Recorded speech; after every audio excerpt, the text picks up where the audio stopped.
Hello everyone, welcome to Beauty in the Garden. Welcome back to the channel.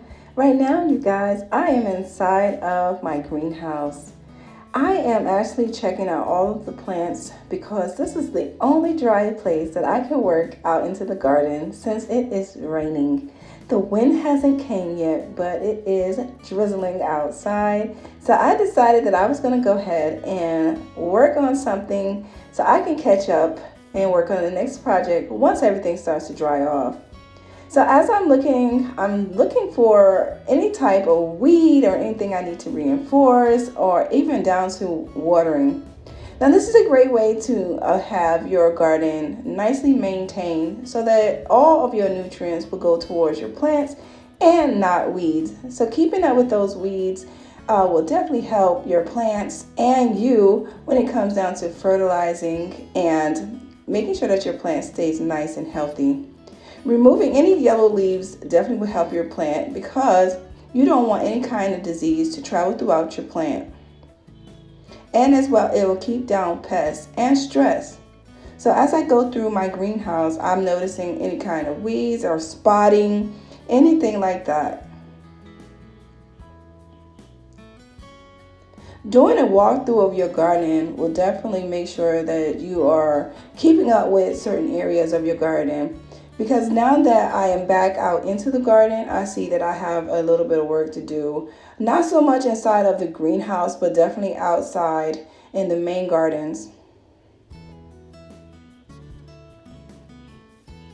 Can you guys see this yellowing? So this plant right here might need just a tad bit, little bit more nutrients as far as nitrogen. When it comes down to a lot of our plants, having a nice balanced fertilizer would definitely help.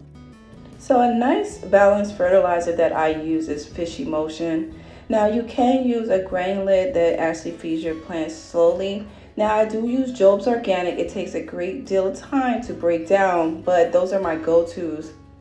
There are so many different products that you can actually go ahead and use, down from a Spoma brand, which is another one that I use. Doctor's Earth is another one that I use. So all the organic products that I do use, sometimes just looking at your plants, you can tell right now which plants need a little bit more. Now that does not mean you go in your garden, you guys, and fertilize everything, just that plant that needs it. So that will save you some money as well, because you're just going to fertilize the plants that actually need it. So as you can see, these spinach right here are dark green. They are doing really well. It's almost time for me to go ahead and harvest a little bit more. We were going to harvest the outer leaves and not the center. So harvesting the outer leaves will keep them coming back and giving you more, producing. So that's what we'll do. And as well, I'm noticing here that this particular batch of spinach's soil is pretty dry. So this plants will definitely need a good little drench of water. So that's what I will be doing. Right here is some extra celery plants. I really need to plant them out somewhere because they're going to outgrow that container. My goji berries has put on 2 little berries, you guys. I definitely need to go ahead and up pot this. I'm going to trim it down so that it'll bush out even more. But it is time for me to go ahead and transfer it into another container. Right here is a little tot soy that I started. The tot soy is just gorgeous and it tastes amazing, so it's really good in soup.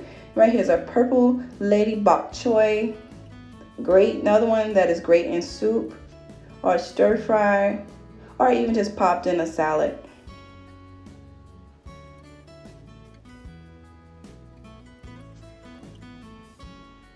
I like to kind of organize my tools by just setting them on my Dollar Tree display, and it works out great, you guys. The rubber is still holding up wonderfully.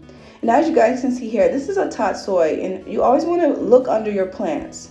To all my new gardeners, definitely check under your plants. It's definitely going to help you. I promise you, slugs and snails will love your plants when they have a lot of dead foliage. So, and plus it's not going to help your plant anyway, so just lift them up and remove them. But such a gorgeous plant. That's a gorgeous plant, and it looks like it's wanting to bolt, you guys, so I will be harvesting most of that. Like this one right here. This one is bolting, and I'm actually I'll go ahead and harvest some outer leaves, but I'm going to continue to leave the center because guess what? I need some more I need some more tatsoi seeds, so I want those seeds. So I'm going to go ahead and let this one here go to seed.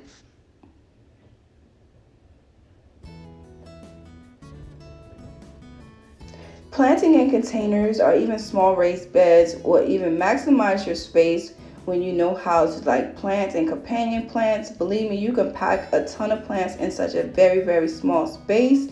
Like right now, I'm just basically putting soil around the footings of my daikons because I don't want them to be exposed to air. I want them to stay underground.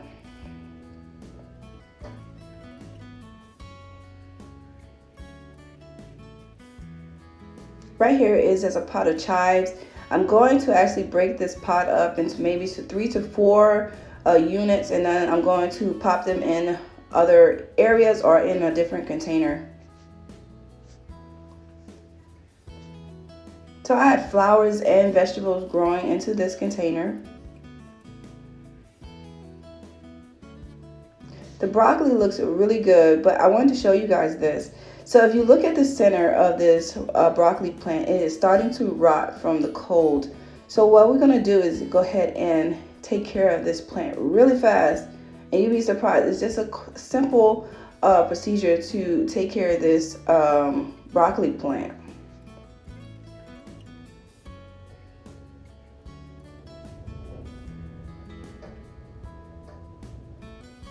So I'm simply going to take a pair of shears, and you guys, I'm going to cut to see how far I need to cut.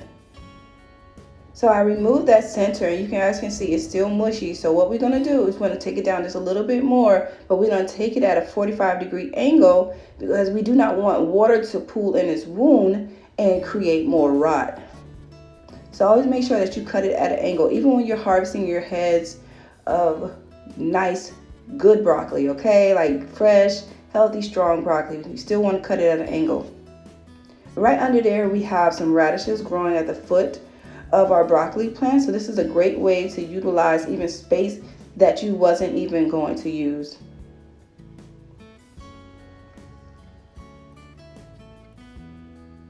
I'm going to harvest this one because I see that it wants to go bad as well. But always harvest the top, and then you get some side shoots, and you're going to continue on getting little broccolis throughout the season. Alright, you guys, we're at the end of this video. I hope you guys really and truly enjoy my content. I do have a new channel. It's My Journey to Homesteading. I will leave that link in the description box below. And like I always tell you, please don't forget to like, comment, and subscribe to the channel. Hit the notification so you can be notified. And follow the next video, and I'll see you guys in the next one. And remember, there's beauty in everyone's garden. And bye-bye for now.